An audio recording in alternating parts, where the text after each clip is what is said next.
Starting off this part, we have a person who really isn't doing herself any favors with their name. CRUSTY? That's the name of the first car I've ever driven. You know, the one that always spawns another problem as soon as you fix it. It's a 2003 Grand Prix. So yeah, CRUSTY isn't very flattering of a name, but I'll give credit where credit's due. This person's hat is pretty cool. A crab hat. Her name is CRUSTY. Krusty Krab. Anyway, onto this guy's abilities in the game. First off, she's a shark army person, so dive is a given. The next ability is actually new to the series, and it's a weapon ability, flail rods. If you don't know what those are, they're just nunchucks, but one end is just a long stick, and the other end is something sharp. In this case, a crab. In this game, those with flail rods can spin these wheel things to make things happen. It's pretty useful.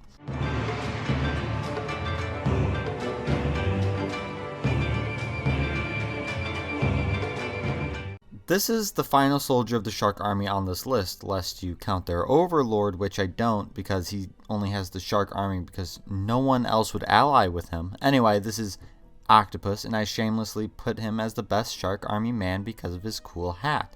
Ability-wise, he's no different from General Number 1. His two abilities are the dive and sword ability.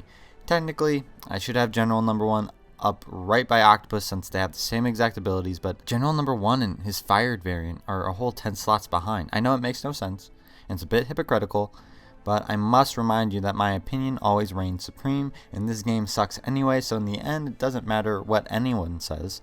I'm pretty sure everyone forgot about this game until I had to remind everyone by making this series, so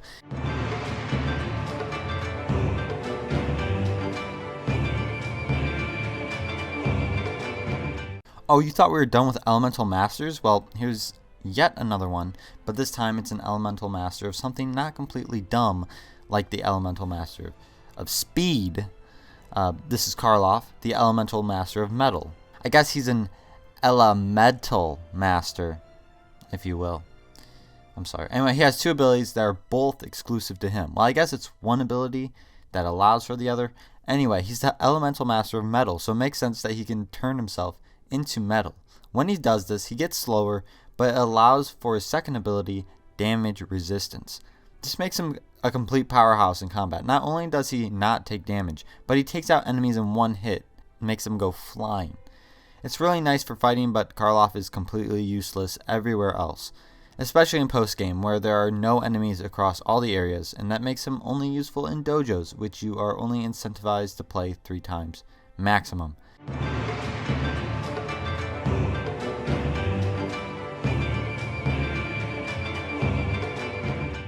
So now we're getting into the Serpentine race in Ninjago again. We've gone over it a little bit a while ago, but here we are again talking about the leaders of each of these Serpentine tribes. Unfortunately, though they're apparently so different in terms of character, they're exactly the same in this game, and it's all because of that staff. Each leader of the Serpentine tribe has their own staff, and the staff ability does exist in this game, but we'll get to that. Firstly, since we're returning to the Serpentine characters, you may remember the Burrow ability. Well, SKALIDOR here, along with every Serpentine character, has Burrow as well. And like I said, that Serpentine staff gives them the staff ability, so he can stick his staff in holes and rotate it to make things happen. SKALIDOR is the worst of the Serpentine leaders because just wow, Serpentines aren't that great to look at to begin with, you know, because they're lizard people, but SKALIDOR specifically, man. I'd swipe left.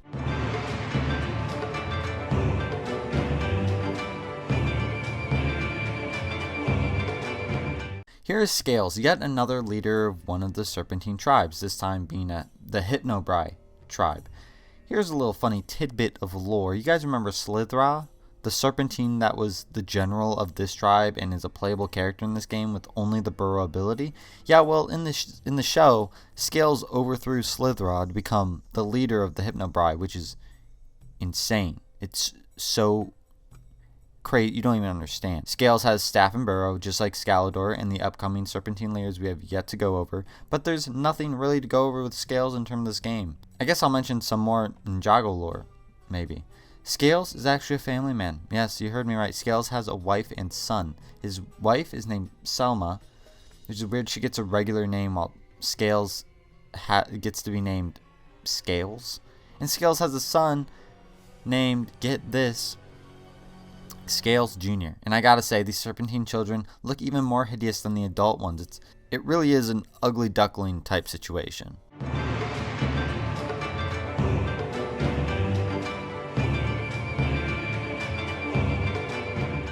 So you got another Snake Man, which translates to the staff and burrow ability in this game. ACIDICUS was the leader of the Venomari tribe, and I gotta say, I like the white spikes on his face, I guess. ACIDICUS has a long history with elemental masters, and I'm not talking about just the main ninjas. Apparently there was an elemental alliance between many elemental masters, because of course there was, and ACIDICUS along with the Venomari had a few run-ins with them. But that was seen in a flashback. In the show itself, ACIDICUS was involved in a big fight between all the generals of each tribe to claim the title of Snake King, which he lost thanks to a sacred flute. Of course, I'm just taking all this information from the wiki, so this is kind of sounds extremely stupid to me. Maybe it was executed better on the show, I don't know, but that's the gist of ACIDICUS.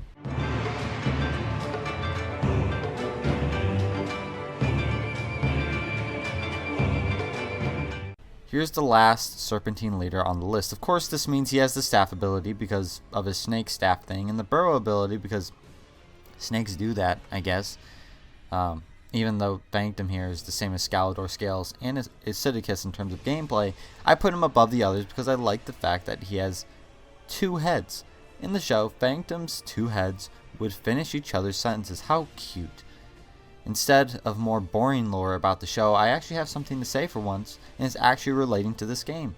In the game, there's a whole area called the Uncrossable Jungle, which you may remember from the movie. The Serpentine actually served as a type of enemy you would fight in this area in the game. In fact, you unlock pretty much all the snake characters in this area, including FANGTOM and other Serpentine leaders. I guess it makes sense because snakes are in the jungle, and the Serpentine needed somewhere in this game to be shoehorned in, since they're such a big part of the show. And I guess the Uncrossable Jungle served as good a place as any.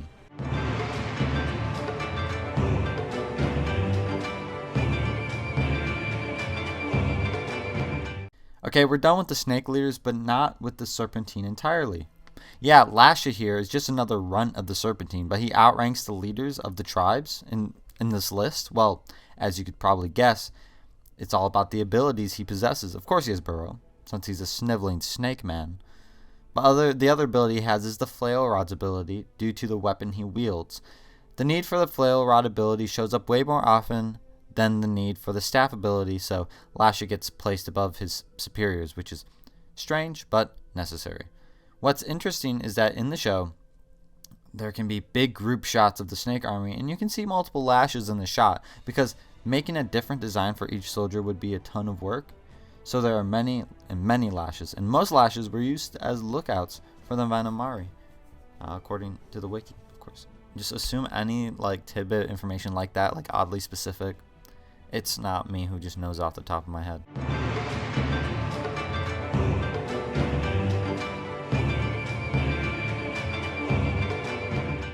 Again, here we are with another run of the snake army that outranked their superiors. This one is named SNAPPR, from the FANGTOM tribe.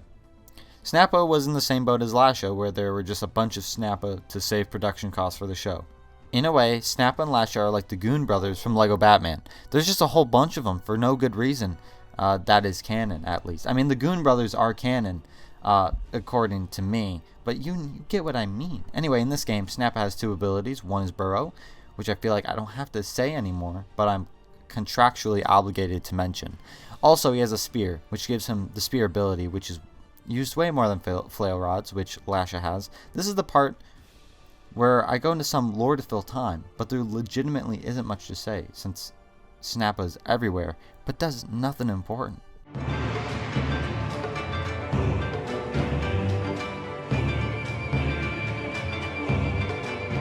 So this is a weird situation. This Snake Army brute didn't show up in the show. In fact, he barely even looks like he could be in the Snake Army. I mean, look at, he's wearing a helmet.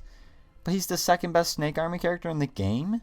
Well, you fight these guys the most in the Uncrossable Jungle segment of the story for this game, which is weird because they aren't even real characters from the show. Well, he has 2 abilities, one of which is Burrow, of course. The second ability is the Swords ability because of his swords. Wow, who knew?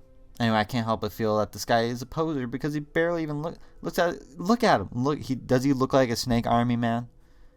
He doesn't look like he belongs to any tribe, but alas, you fight more of these guys in the story in this game than any of the other Serpentine. Sure, you fight the real Serpentine in the dojo for the area called the Slithering Catacombs, but that's it.